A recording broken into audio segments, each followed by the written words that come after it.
Previously on Tales from Tech Titans. If you ask me, and we have this conversation often, like as an industry, are we safer now? Have we actually? I don't think so.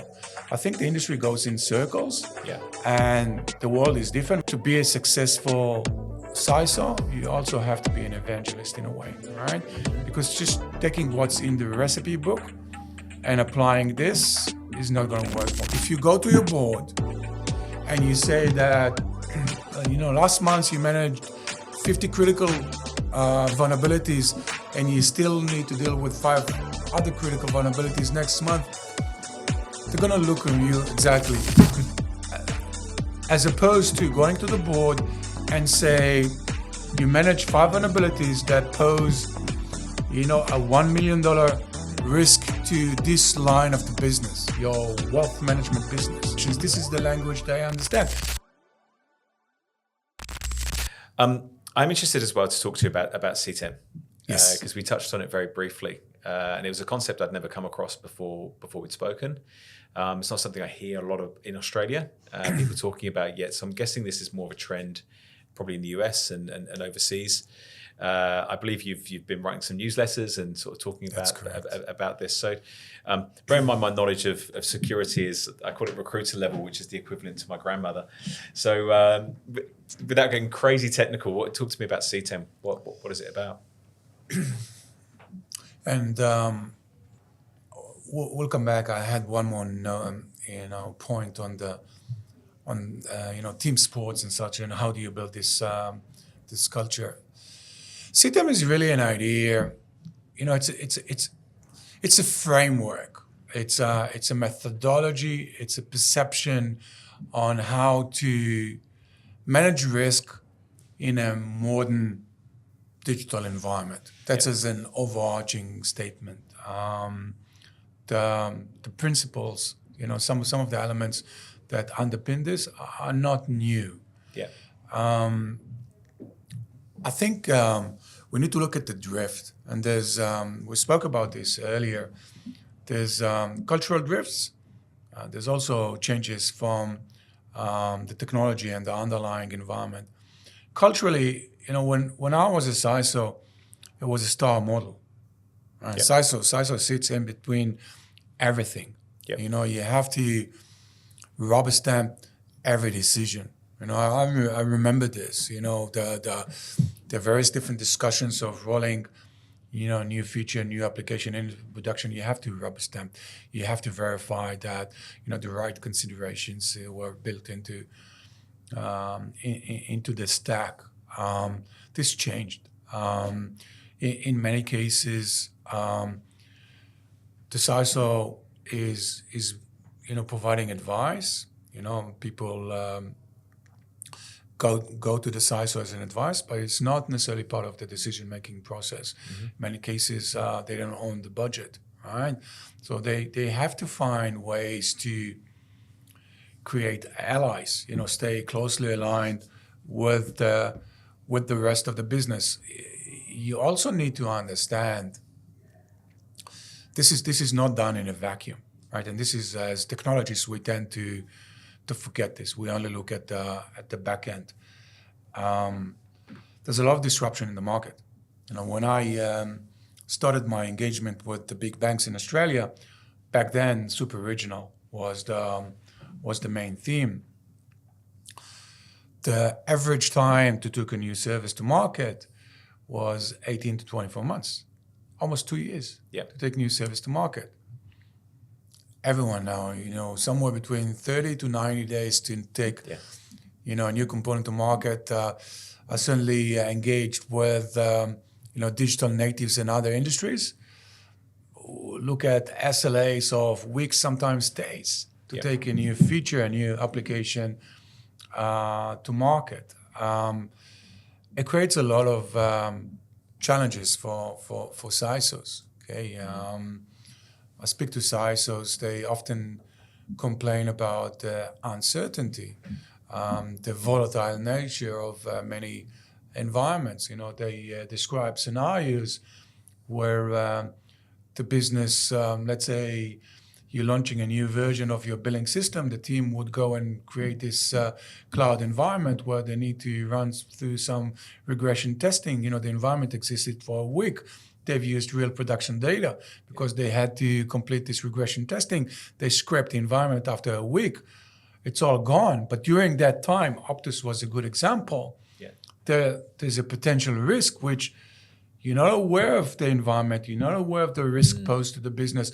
So this dynamic, aspect is very new. So is this, to put it in maybe a different context, it sounds a bit more, from project management world, a bit more like agile than waterfall. Correct. And, Gartner was something that initially Gartner as one, loud voice in this industry started talking about. The whole premise was we need to find a more effective mechanism to manage and report, on risk in an environment. Having worked in large, consulting advisory bodies, take Accenture as an example. We've been talking to clients around, threat and risk-driven strategy for many years. Yeah. This is, again, without going too technical, there's basically two approaches in the market. One is what we call compliance-based. And compliance was initially created as a baseline, as a stepping stone to reflect on industry best practice, in terms of the key domain, key practices, where you, in terms of the key capabilities you need to invest in, but then you use this as a stepping stone to go and take this to the next level. But, risk-driven, threat-informed, however you call it, is a very different approach. This is not ticking the box. This is looking at where the actual risk is and then building the strategy around this. We've seen this for many years in the banks, for example. This is where I said they had risk registers. They had a very effective mechanism to crunch this backlog of various different risks posed to the business, put some metrics around this. They had something called business impact analysis. This is where you perform the analysis to understand what the potential impact to the business is, then come with the remedy, right? You don't just jump with the solution before you understand the priority and the potential impact to the business. CTEM is really bringing this concept to life. Now, where I got involved,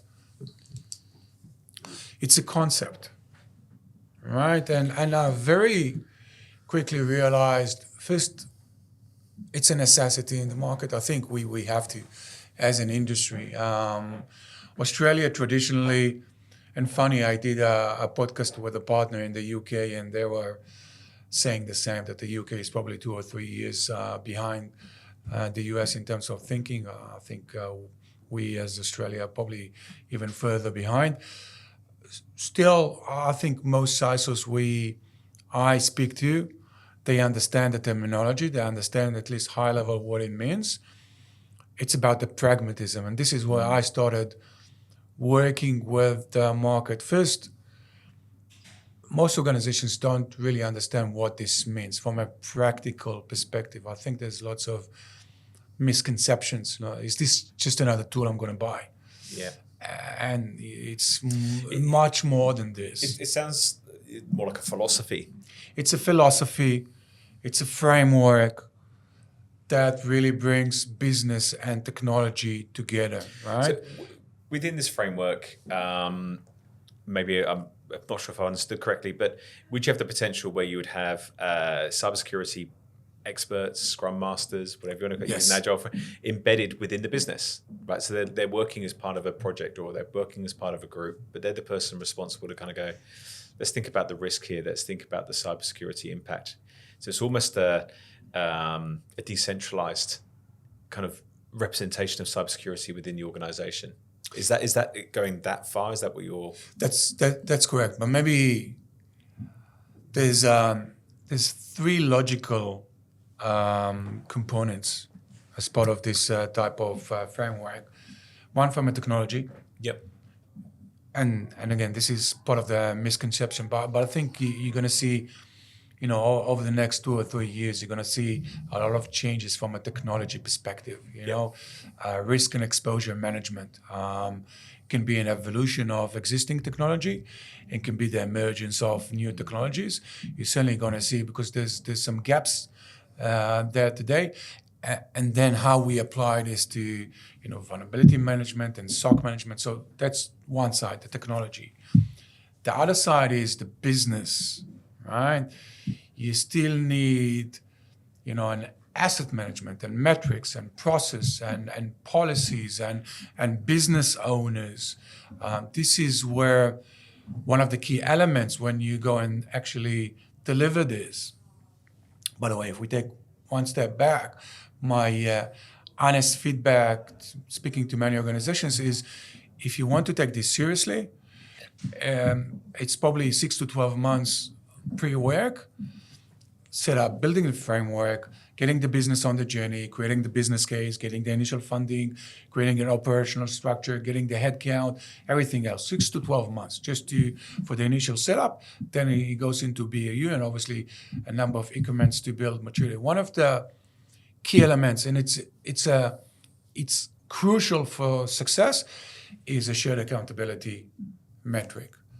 We spoke about some of the challenges, and you have to do this because there's no other way. I published an article on LinkedIn a few weeks back, which basically talks about building the bridges between technology and the business. This is exactly around those bridges. You have to build this framework to build an effective, communication is one, but it's also about shared accountability. I use this example often.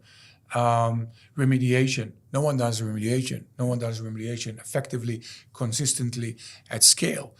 Many organizations will have various different metrics. Simple things like critical applications need to be patched within X amount of days. It's not really being enforced, not measured. Yes, there's some dashboards on your ticketing systems. It's not working as well. When you peel the onion, for example, if you are a developer, at the end of the day, you're measured in a certain way. And you look at KPIs, this is where the market started. Common KPIs are, how quick you can take a new feature to market, lines of code, maybe quality of code. There's no security KPI. Now, we did see changes, like, again, the big banks. They have cross-reference KPIs. I'm measured on your success, you're measured on my success. It's difficult. This is why you're going to have this shared accountability framework. How do we measure success? How do we work together? We spoke about teamwork. Teamwork, I don't want to say fluff. Everyone talking about teamwork, I think we all understand this needs to be teamwork. Where's the pragmatism element? How do you put this into practice? This is where you need this type. I remember back in the days with NTT, we were working on a new job framework, because the job framework, if you were a principal consultant, it would dictate your day-to-day responsibilities. What you're responsible for, how you measured for success, how do you qualify to a potential bonus at the end of the day. So you have to build this. It's a critical, and again, for organizations that think that it's just another control, just go and buy another tool, it may work to a point short term, long term they're going to fail. This is where you need to be a bit more patient upfront to build this. And third component there is really this governance element. This is where the storytelling comes into the picture. I think many organizations still struggle with how they report on risk. Simple example is they still use technology terms. We spoke about this. You have to get the attention, to be successful, you have to monetize everything. If you go to your board and you say that, last month you managed 50 critical vulnerabilities and you still need to deal with 5 other critical vulnerabilities next month, they're going to look at you exactly. As opposed to going to the board and say, you manage 5 vulnerabilities that pose, a $1 million risk to this line of the business, your wealth management business. And you still need to deal with those two things that potentially pose a $50 million risk to the business, because that's the revenue stream associated with this set of applications. This is the language that I understand, but this is part of the experience and qualities as a leader you need to acquire over time. How do you make it really simple and easy to understand using monetized terms, for example, so that they understand and they come on the journey with you? It makes me think about, you come across concepts like the 5 whys. You come across that before? Yes. It's that, isn't it? Why do we need to spend this money on this? Yes. Or why is that going to make a difference? Why? And you keep asking the why, and you probably get to the real nub of it. And it's probably what I'm hearing is the role of the CISO is to kind of cut through the 5 whys and get to the why much quicker to be able to explain these things. The other thing that you've talked about around collaboration and security is mesh. Yes. Is mesh new? Is that something that's kind of been used historically in cybersecurity? Is this a kind of new framework that's emerging? It's not new. Yeah. And I think some of the terms of concepts, it goes in a circle. The premise behind mesh is, first, you need to understand the trends and behaviors to identify any potential outliers in terms of, potential anomalous behavior, potential fraudulent behavior, or God forbid, potential malicious behavior. That was the whole premise. Technology that underpinned this is very different. Many years back, we spoke about WEF, for example. Yep. Back at the time, this is where Checkpoint, with their stateful inspection, there was this concept of deep packet inspection. Yeah. Right now, you have to look at various different layers of the communication stack to apply judgment, and then obviously enforce certain policies. Remember implementing this in various environments. We spoke about IT and OT. Spoke about the cultures. One element I didn't share with you. When we peeled the onion, obviously because the OT person, their main KPI was keeping the product line up and running. Yeah. Right? All the rest is fluff. You talk about risk, you talk about keeping the business secure. That comes as a second priority. I need to make sure you're not going to disrupt. I remember early days where people were trying to do simple vulnerability scanning in a product line and brought the entire product line down. So there was a lot of fear and conservative approach, specifically when it comes to implementing this in the product line. We spoke about clarity. So for the OT guy, he was going straight to the point. Understand what you're saying, but how are you actually going to deploy this in my environment? And then we started talking about, deep packet inspection, and we're going to do this span port, and we need to mirror all the traffic.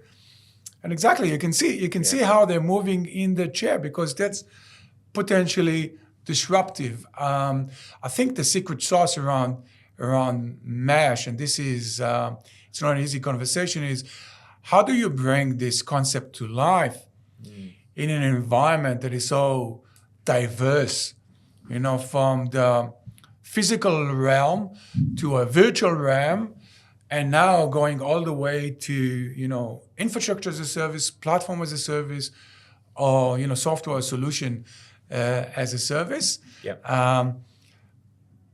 I would say the market is divided. I spend a lot of time talking to organizations. There's no good and bad. There's no right and wrong. Yep. Conceptually, there's a lot of good things around mesh.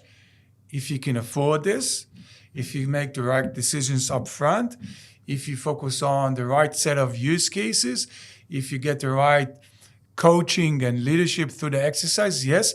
Otherwise, it's going to be a very I don't want to say a colossal failure, but it's going to be a very expensive and costly exercise. And I've seen this with some large financial organizations as well. Is it, again, kind of going back to the metaphor I used before about agile and waterfall, and I look at, you see all sorts of statistics of 80% of projects fail and all this kind of stuff. And I often think it's because it kind of comes down to the misapplied concepts. The frameworks are sound. Agile is sound as a concept. Waterfall is sound as a concept. It's just misapplied. And it sounds to me that CTEM and Mesh, they're all sound concepts. But you've got to have the right culture, the right environment, Correct. The right mindset. Otherwise, it's just not going to work. Correct. First, just comment around, this high-level statement. This applies to many different facets of the industry. I use DLP, data leakage prevention. Yeah. And this is where we spoke about this design partner and the company that was sold to Microsoft. DLP was one initiative. As a CISO, I remember going to market and looking for a solution. But if you look at the stats, more than 75% of DLP projects failed. Right. Because DLP historically traverses, overarches not just technology and business. And this is, the fine line between technology and business. This is where things fail. Cultural behaviors and technology. Historically, we used to, conduct projects within the confined technology realms. Yeah. Right? That was challenging. It failed. You look at modern, no one even calls this DLP. We talk about data security. Right, assurance, whatever the terminology, it's done in pockets. The market is talking about classification and discovery and protection, not in the broader sense, and small snippets of it. And I think this is part of the secret sauce, on being successful with something like Mesh as a concept. Yeah, look, I think with all these concepts, it's about developing deep expertise, deep passion, getting everyone the story, everyone's on board, they understand where you're going with this, and everybody then commits to that as your point of difference. And I think that's where I probably see multiple different types. It doesn't matter, they say any type of project, the risk of failure is so high. And it's largely because of that kind of surface knowledge, the superficial knowledge that I think people have. And then they suddenly think, I'm an expert, I've read a book, I've read a paper, this is what we're going to do. But they don't go deep and live and breathe it. My view on this, and this is something I've learned, again, I had great mentors, and I was fortunate enough during my career. There's a saying, and I practice this on a day-to-day basis as well. It's called sell the dream, deliver incrementally. Yeah. Okay. The idea was if you sell the dream and you try and deliver the dream, you're just gonna, fail your customers and fail miserably yourself. Yeah. If you undersell, the client, the customer is not going to potentially see the value. If you, sold the dream and under-delivered, again, the idea, and this is, CTEM is a great example, Mesh is a great example, and it goes back, this is where everything comes back together. Again, as a leader, as a team player, this is where everything comes together. You need to be visionary. So, for example, take CTEM as an example. You need to understand why you, as a leader and as an organization, should invest in something like CTEM. What's the problem statement? Where's the industry going? Yep. Why should I invest in this, right? And again, I think every organization need to go through this journey and understand. I personally think this is not a nice to have, it's a necessity with where the industry is going, but you have to go through the notion and you have to bring your business along. Yeah.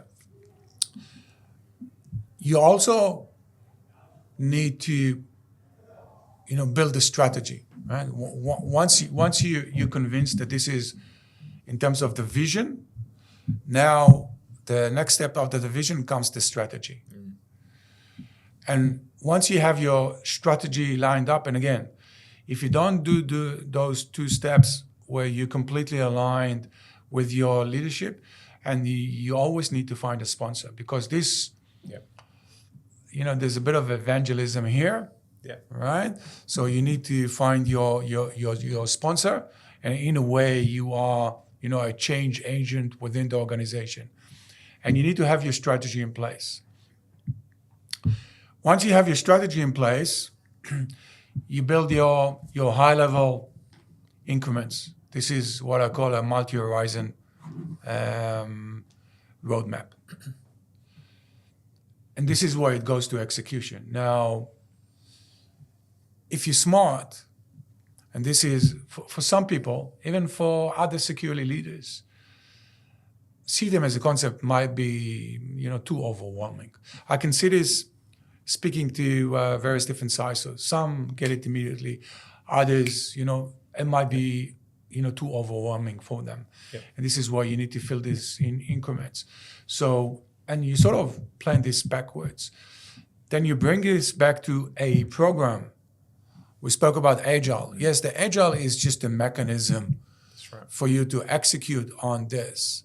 But at the end of the day, you're going to have your goals for the first 6 months and your goals for the first year and a goal for the second year. And again, my personal view from my experience, is a 3 to 5 year journey. And you have to pick your fights. A business is not going to drop everything and say, well, we're convinced this is the next big thing.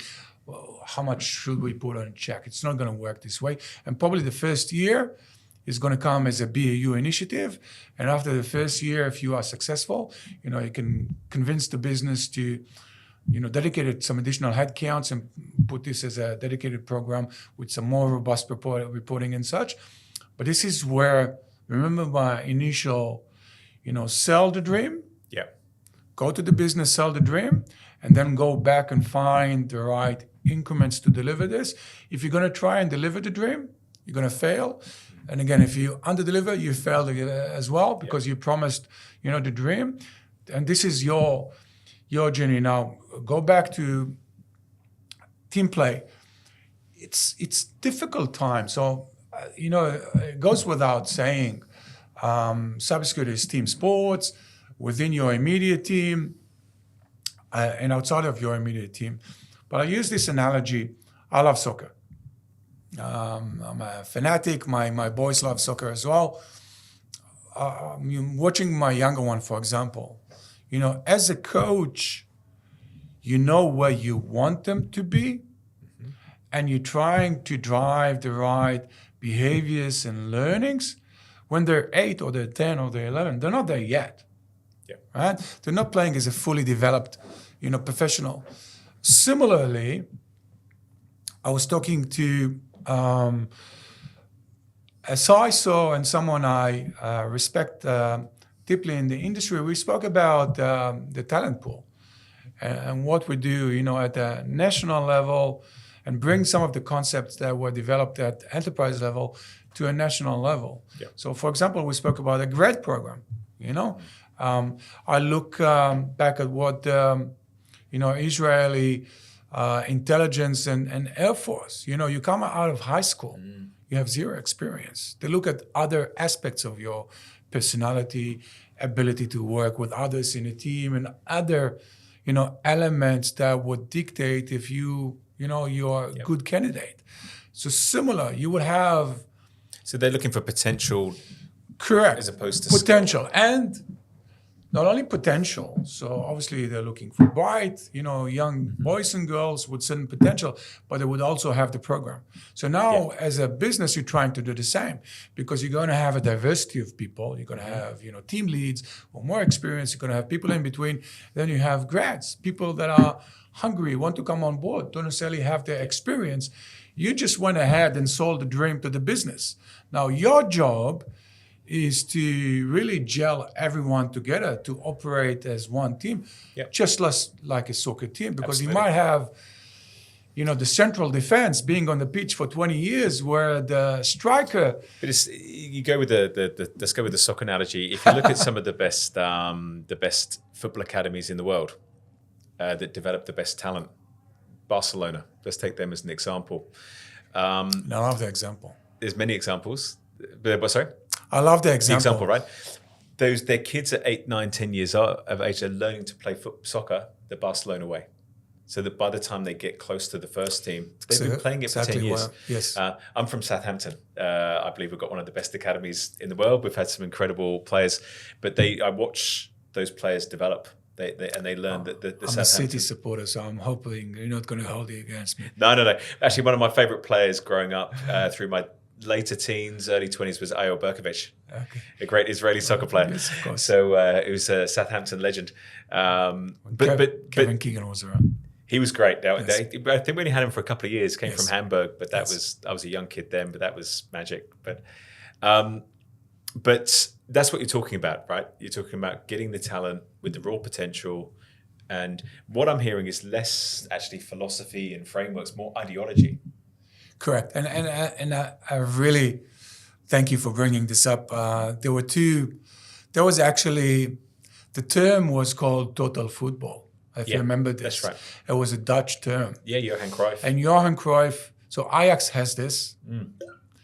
And Johan Cruyff was the first one that brought this into Barcelona. Yep. The whole idea is the system.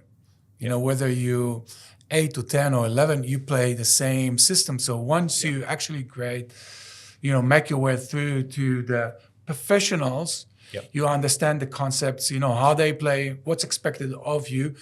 And it's easier for you to apply this talent. This is exactly what I'm referring to. Building this system, this ecosystem.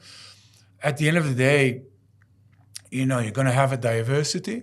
People are going to look up to you, and sometimes, look, it's also the art of, like when you speak to a grad, and you might work in a very challenging environment. You don't necessarily get the full support from the board.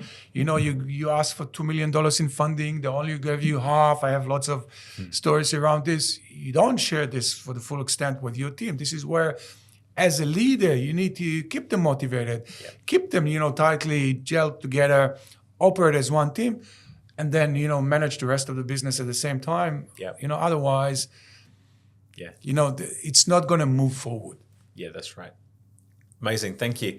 I'm going to move to our lightning round now. Yes. If you've watched any of the shows, you'll be familiar. But if not, I'm going to ask you to pick 3 of these cards at random. I don't think they've been strategically placed. Tricky one. So just pick 3. Keep it to myself? Keep it to yourself. Keep it covered. Just pick 3. And then once you got the 3, I'm going to ask you to flip the card, read the question, and give us your answer. If it wasn't tech, where would you be working now? I was always very fascinated with medicine. Always wanted to be a doctor. Yeah. My elder one is working as a nurse. Very proud dad. I think if I had a second chance, something, around medicine, probably. Yeah. Great. Love it. What do we got next? Early bird or night owl? Night owl for sure. Yeah, right. Have you always been a night owl? Yes, I find it easier. Having carried a global responsibility, I had both ends. Yep.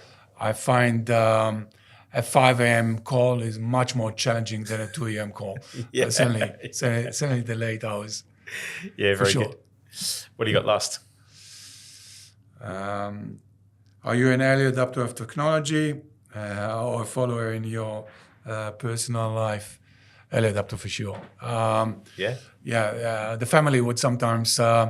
we have a bit of a laugh that I take too much of a risk on board. Yeah. I just love playing with new features. I'm a big adopter of AI, various different tasks, personal and professional. I like coding. And the moment I see, I run a beta version on my phone, which Yeah. occasionally ends up as a blue screen. My phone crashes. Family, have a bit of a laugh, but I like playing with new features. Certainly an early adopter. A CIO said to me recently, we were talking about, he's an early adopter, we're talking about AI, and he said he's realized now that he is dependent on ChatGPT every day. And if it disappeared tomorrow, he'd have a real problem. Same. Yeah. Yeah, I use this for various different tasks. I just got used to, building a certain routine and certain tools, but certainly, and you get dependent. You develop certain dependency. Yeah, very quickly. Yes, and that's not a bad thing if it's adding value. It's okay. Interesting. I've got another couple of questions for you before we finish up. What are you most proud of in your career? First, I would say my family.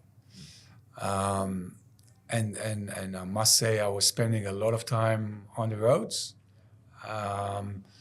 both back in Israel, coming from a small town, very quite condensed roads, spending maybe 4 or 5 years every day in and out, and then having a global responsibility, spending days, sometimes weeks on the roads. I'm a family man. I was trying to find the right balance to compensate. So I would say number one, very proud of my kids, my wife, and what we've built. And I would say, so I was just going to add, that's also an extension of your team sport. You're talking about, as in the family's a team too. And there's certain times when you all need to play different roles to collaborate to the kind of functioning of the household. And I think it does get overlooked often that when you're in a senior role or a global role, that there's compromise. There has to be compromise. There is a lot of compromise, and obviously you get a lot of support from your siblings and partners, and it's not easy. It's not easy, chasing your dream. Yeah. I would say, I had a lot of important milestones in my career, but if there's one thing I'm really proud of is my adaptability, my ability, and I had a lot of changes, coming from IDF to the open market, going between different industries. I remember leaving the Israeli electrical company to work for this new technology venture, and some of the feedback and criticism. Some of my surroundings were quite conservative in their thinking. Leaving the Israeli market, there was a lot of first-time experiences for me. Different culture, different language, different experiences. I'm always embracing the challenge. You learn more from your failures. So I'm very proud, in hindsight, for being very adaptable and adjustable, over time. Yeah, definitely. Look, I think it's interesting, isn't it? We definitely learn a lot from our failures. Yes. I think it's equally important to learn from our successes. Yes. Because if we don't know how to repeat our success, then we're kind of the victim of luck. Yes. And you can't make luck. You can learn from those successes to repeat. But I think when you failed, it's there and it's very confronting, and you have to then look at it and say, well, okay, what do I learn from that? But I often wonder whether people do the same with success. Have you got anything in your career that you regret?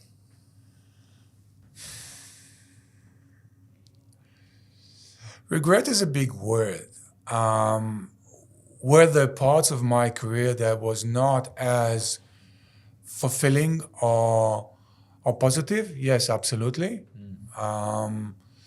Without mentioning names, certainly, certain leaders or certain cultures were not as positive, some of the experiences were not what I was looking for.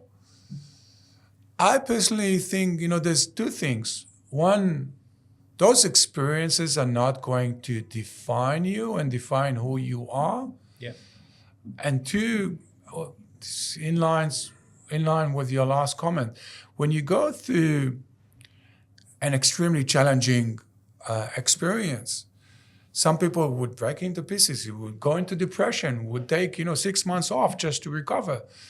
Other people, it would just build character. Yeah. It makes you more resilient. You learn from it. Yeah. And maybe because of my history and my personal legacy, I certainly had, tough, negative, not as positive, challenging experiences in my career, in my lifetime. Yeah. I was always, and I'm a half glass full type of person. I was always trying to figure it out. It's not easy. Yep. There's a lot of venting to do, and a lot of mentoring and support, mental, psychological support from. I had lots of. My mom is 89, and still my mentor, and then also my wife. With a lot of venting and emotional support. Yep. But I'm just trying to take the positive and learn from every experience. As a broader. Yeah, great. Sense. What's been the most significant feedback you've had in your career? I think my hiring manager back in Accenture, one of the courses I went through, and I did lots of trainings around feedback, how you give the feedback, how you maintain relevance, because the feedback is an opportunity not for criticism. It's an opportunity for the other person to learn and grow. Yep. Right? And some people use this as criticism, which is not, what this is meant for. You learn this as a leader. What's missing much of the time, because people learn, the emotional side of it, shouldn't be criticizing, it's a conversation, the other person. What's missing is the pragmatism, right? And this specifically there was, he spent many, many years, he retired soon. And I really admire, the way he was doing this.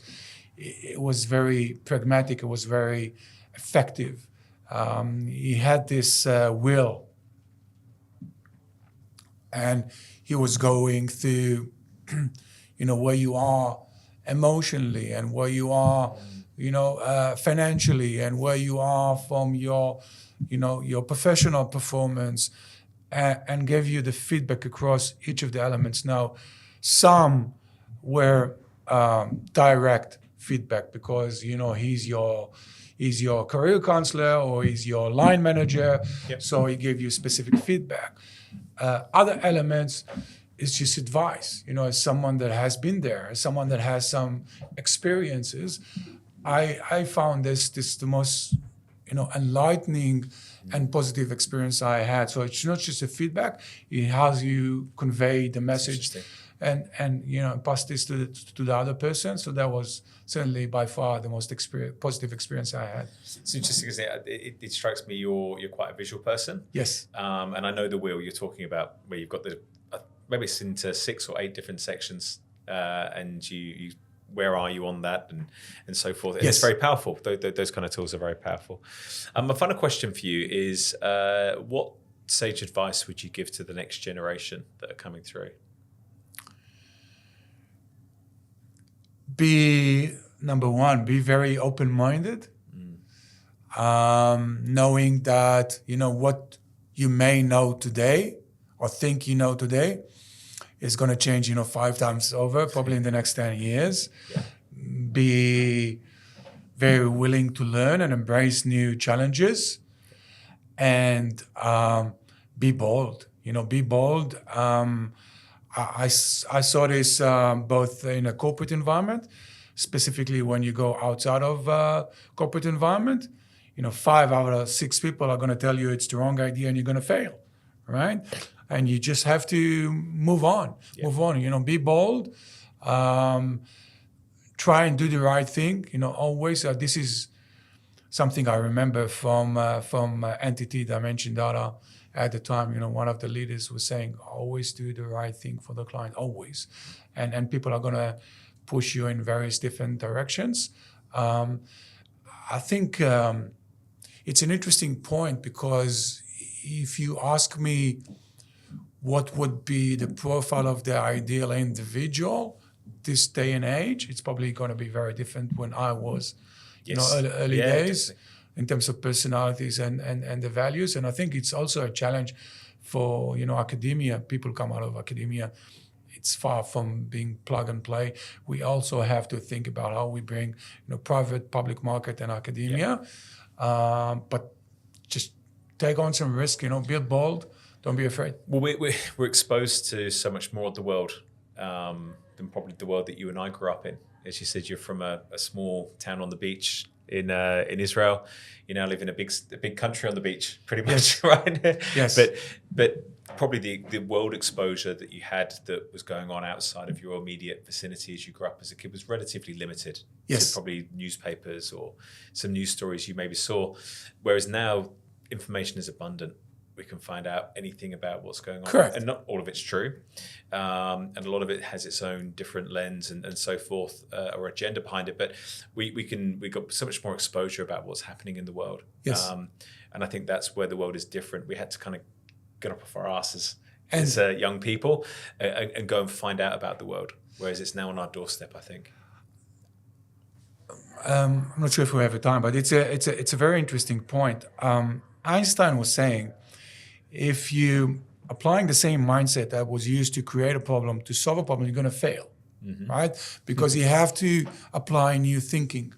We spoke about the screening process back with Israeli IDF. One of the elements they're looking at is problem solving, right? And I remember speaking to someone that obviously made its way to Team 8, being this fascinating incubator venture arm. And sometimes there was a problem that they threw a group of people trying to solve this. And sometimes they fail. And then you threw, the next group of people because they might bring in different, mindset, different approach to solve the problem. And problem solving was what, and I think this now goes back to our initial conversation. It's all about problem solving. It's all about thinking out of the box. Right. It's a cultural element as well. Again, having had the pleasure of traveling across the world, I certainly saw certain cultures where it's more common, to encourage young boys and girls to follow a process. Yeah, it's effective. But then at the same time, it's not effective when you need to think out of the box. Whereas in Israel is a good example where you have cultures who are a bit more chaotic. Yeah. People, by definition, have to think out of the box. This is why you see more innovation. And I think Australia is somewhere in between. And we have to apply some of this thinking and find a better way to really bring public, private, and academia, together to drive some innovation. I'm optimistic. Yeah, great. Is what are you listening to at the moment? What are you reading? What's inspiring you? I'm very much, I open my morning with general news, just to understand what's out in the world. I'm a LinkedIn fanatic. Yeah, it's a good tool for me. I read a lot of material, publish a lot of material. Then I go through my daily activities, and overnight, in preparation for the next day, I read a lot of technical material, different articles, different trends, what's going on in the world. Sometimes, I'm working on the next article. I have a newsletter. I publish articles often. So just preparing some material. I think something that's always stuck with me, I'm similar to you. I love learning. I love exploring and unpacking things. And I think, as they say, the best way to learn is to teach. Yes. And I think taking ideas and having to then turn it into something to share with other people is a really powerful way of deeply immersing. I find myself, I'll read different books about different topics, doesn't matter what it is, but often I'll sort of, as I'm reading it, I'll be trying to explain the concepts to my wife, and sometimes she'll say, I don't know what you're talking about, as it just doesn't make sense. And I realize, I haven't really understood that, and I need to go back and read it again. It's a fascinating topic, and it goes back to innovation and venture funding. An organization called Cybersecurity, they basically changed the process on its head, because many times he had very talented first-time or serial entrepreneurs, Yep. created these new technology ventures, then went and figure out where this would fit in the market. Many times, pivoting a few times. They developed a process which was very different. So their idea was to spend more time upfront ideating, ensuring this solves real market problem. There's a buying to it. It's a priority for the client. The client is actually willing to spend money of this. It reflects, a burning issue for them, and only then go and build. Interesting. Go and build the solution. So yeah, very, very, very different approach. And I think this ideation, there's a saying, fail fast. Yep. I've learned this in my day-to-day as well. You come with the concept. The concept may not be as mature, but you want to get engaged, early on. Yeah. Just to understand, is this actually presenting a real problem? Is this a priority? Are you, heading in the right direction in terms of your general approach to how to solve the problem? And it's probably going to take, a number of failures, That's number of iterations until you end up in a place that is well positioned with the market. 100%. I think you mentioned Einstein before. Yes. I'm sure it's Einstein quote, give me an hour to solve any problem in the Yes. world. I'll spend 59 minutes figuring out the right question. I think that's what you're talking about, isn't it? It's don't just rush in to solve, play with things, test things, work things through. But funny you mentioned this. And I love technology. I spend a lot of my time bridging this gap between the market and technology. Technology is a vehicle, and obviously can be an effective vehicle.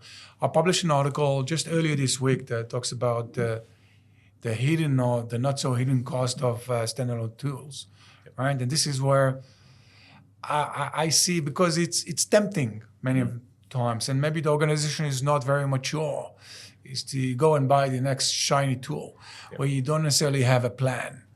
Certainly not a long-term plan. And what I encourage many organizations is to take a second, make sure you have the plan, make sure you have the framework, make sure at the end of the day, knowing the technology, like if you don't have metrics, if you don't have processes, if you don't know what you want to report on in the first place, why would you go and invest, and implement this? And put this into a well-defined framework. Because I think the tech companies are getting better at selling and marketing their products. Absolutely. And anyway, that's a different conversation. We're going to wrap this up because I can see Haley fanning the cameras because I think we've overcooked them. But this has been a fascinating conversation. Thank you for super having me. insightful. Same here. It's been an absolute pleasure to spend some time with you Thank today. you so much for the opportunity. I enjoyed it. Thank you.